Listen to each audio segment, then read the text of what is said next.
Lorsque les 3 jeunes gens sortirent indemnes de la fournaise ardente, le roi s'exclama: Béni soit le Dieu de Shadrach, de Meshach et d'Abed-Négo, lequel a envoyé son ange et délivré ses serviteurs, qui ont eu confiance en lui, parce qu'il n'y a aucun autre Dieu qui puisse délivrer comme lui. Daniel chapitre 3 versets 28-29. Il ne glorifia Dieu que de façon passagère et peu après recommença à s'exalter lui-même, manifestant ainsi qu'il était encore aveugle. Au début du chapitre 4 du livre de Daniel, nous apprenons que Dieu parla une 3e fois au roi Nebuchadnezzar et l'avertit par un songe. Le monarque vit dans son rêve un arbre gigantesque qui atteignait presque le ciel. Ses branches s'étendaient dans toutes les directions, son feuillage était beau et ses fruits abondants. Toutes sortes d'animaux et d'oiseaux s'abritaient sous lui et sur lui. Tout ceci signifie qu'il était un roi prospère. Oui, il est vraiment difficile de comprendre la patience de Dieu envers les hommes. Il l'abandonne, l'afflige maintes et maintes fois, et cependant, il manifeste tant de patience à leur égard.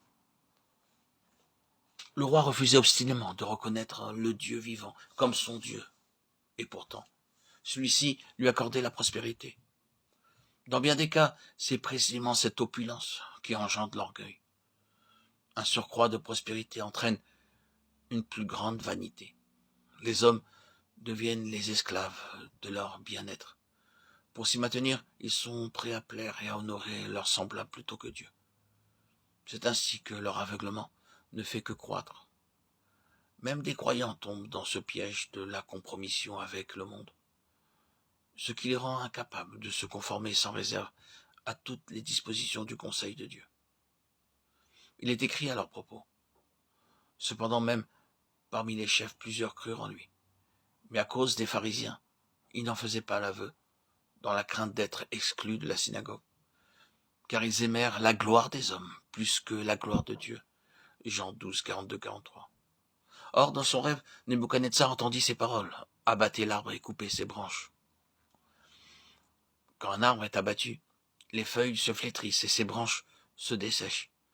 Dieu voulait, à l'aide de cette image, lui dire: Ô roi, ton royaume que tu vois maintenant si glorieux disparaîtra un jour, comme cet arbre. On aurait pu penser que Nebuchadnezzar se repentirait après cette mise en garde. Mais il n'en fit rien.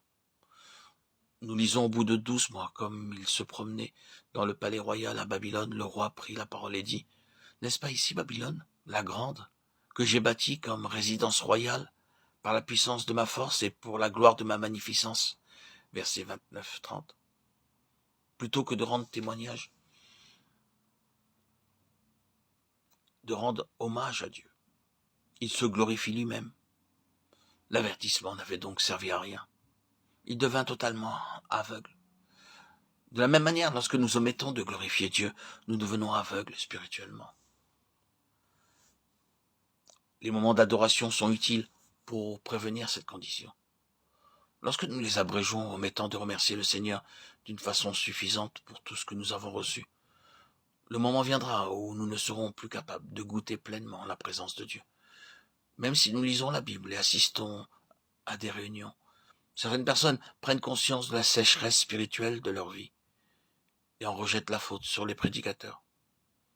Il arrive que ceux-ci méritent effectivement des reproches, mais vous ne devez pas leur en attribuer toute la responsabilité. Il est possible que vous n'ayez pas suffisamment remercié et adoré Dieu, ce qui vous a rendu incapable de goûter sa présence. Puisse le Seigneur nous aider à honorer Dieu et à nous glorifier en lui seul.